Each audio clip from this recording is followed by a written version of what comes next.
Baroda dairy પાસે road અને drainage લાઇનની કામગીરી ચાલી રહી છે। આ દરમિયાન પાણીની લાઇનમાં ભંગાણ સર્જાયું અને પાણીની લાઇનમાં ભંગાણ થતાં રસ્તા પર પાણીનો વેડફાટ થઈ રહ્યો હતો। ચોખ્ખા પાણીનો વેડફાટ થઈ રહ્યો હતો। રસ્તા પર પાણી વહી રહ્યું હોય આ મામલે આસપાસના દુકાનદારો દ્વારા સ્થાનિક કાઉન્સિલર અને પૂર્વ મેયર નિલેશ રાઠોડને ટેલિફોનિક જાણ કરવામાં આવી। તેમને જાણ થતાની સાથે જ નિલેશભાઈ તાત્કાલિક ઘટના સ્થળે પહોંચી ગયા અને કોન્ટ્રાક્ટરને કડક સૂચના આપી છે।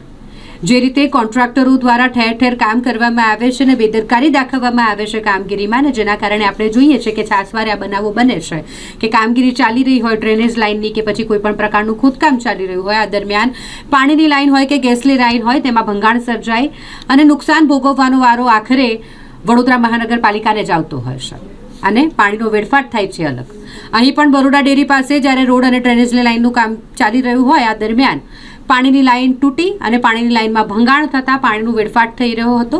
એક તો પાણીનો વેડફાટ થાય, અહીંથી પસાર થતાં લોકો હેરાન થાય અને નગરપાલિકાને મહાનગરપાલિકાને તેનો ખર્ચો ઉઠાવવાનો વારો આવે, એટલે કે નુકસાન પણ મહાનગરપાલિકાને જ થાય છે। તેવામાં પૂર્વ મેયર અને સ્થાનિક કાઉન્સિલર નિલેશભાઈ રાઠોડ ત્યાં પહોંચ્યા હતા અને કોન્ટ્રાક્ટરને કડક સૂચના આપી હતી કે તાત્કાલિક ધોરણે આ જે લીકેજ છે તેને રિપેર કરવામાં આવે અને પોતાની કામગીરી પર તેઓ યોગ્ય ધ્યાન આપે, જેના થકી આગળ આ પ્રકારની બેદરકારી ન થાય।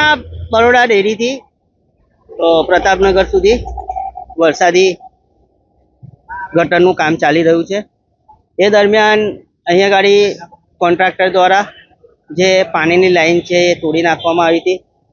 તાત્કાલિક એના દુકાનવાળા એમને જાણ કરતા અમે અહીં આવ્યા છે અને અધિકારીઓને પણ અહીં બોલાયા છે અને આ પાણીની લાઈન જે તોડી છે એના માટે જે કંઈ બી કોન્ટ્રાક્ટર પર પગલાં લેવાના હોય એ લેવા માટેનું સૂચન કર્યું છે। કારણ કે આપ જોતા હશો વારંવાર આ કોઈ બી જગ્યાએ કોન્ટ્રાક્ટરો કામ કરતા હોય છે તો અલગ અલગ એજન્સી જોડે લોકો ટાઈપ કરતા નથી। ગેસની લાઈન હોય તો ગેસની લાઈન તોડ નાખે, પાણીની લાઈન હોય તો પાણીની લાઈન તોડ નાખે, ડ્રેનેજ લાઈન હોય તો ડ્રેનેજ લાઈન તોડ નાખે। એટલે અલગ અલગ વિભાગ જોડે એ લોકોનું સંકલન હોતું નથી અને એના કારણે આ સમસ્યા કાયમ ઉદ્ભવે છે। અધિકારીઓને સૂચના આપી છે કે ભાઈ આ જે કંઈ બી કોર્પોરેશનને નુકસાન થયું છે કે જે કંઈ બી થયું છે એના રૂપિયા કાં તો કોન્ટ્રાક્ટર જોડે વસૂલ કરવામાં આવે, કાં તો કોન્ટ્રાક્ટર પાસે કામગીરી પૂર્ણ કરવામાં આવે।